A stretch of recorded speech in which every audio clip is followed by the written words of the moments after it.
CST, ce que l'on appelle le main event dans les soirées de sport de combat aux États-Unis, soit l'opposition la plus attendue de la soirée et le match pour lequel tous les spectateurs se sont déplacés.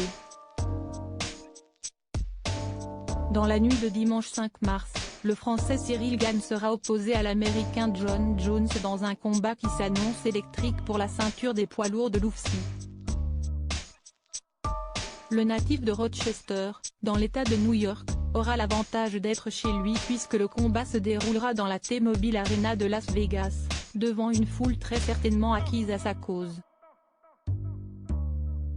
Pour celui que l'on surnomme Bon Gamin et qui a grandi à La Roche-sur-Yon, Vendée, avant de partir pour la capitale, CST une véritable consécration de pouvoir atteindre ce niveau de compétition.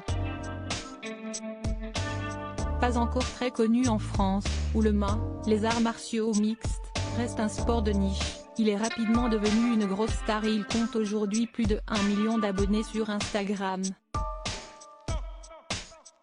En mai dernier, le colosse D1M93 pour 112 kg était l'invité de Nathalie Lévy dans l'émission En aparté sur Canal+. L'occasion pour la journaliste de lever le voile sur un mystère, l'orthographe du prénom du combattant français. Mes parents ont dit, écoute fiston, ce sera Cyril et pas autrement, très à l'aise face aux caméras, le grand copain d'Achraf Hakimi, et tout sourire lorsque son interlocutrice lui fait remarquer cette différence avec la manière plus classique d'écrire son prénom, Cyril.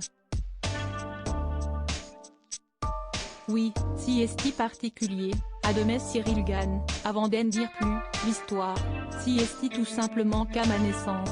Quand papa et maman ont fait les papiers, à la mairie ils se sont trompés et pour changer le dossier il fallait limite payer, enfin c'était compliqué, du coup mes parents ont dit, écoute fiston, ce sera Cyril et pas autrement.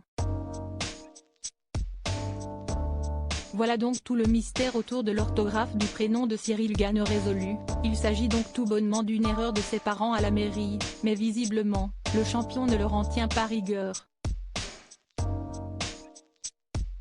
Comme le rappelle la journaliste, cela fait aussi de lui quelqu'un d'unique et désormais prêt à décrocher son rêve en devenant le premier Français à remporter la ceinture des poids lourds en UFC.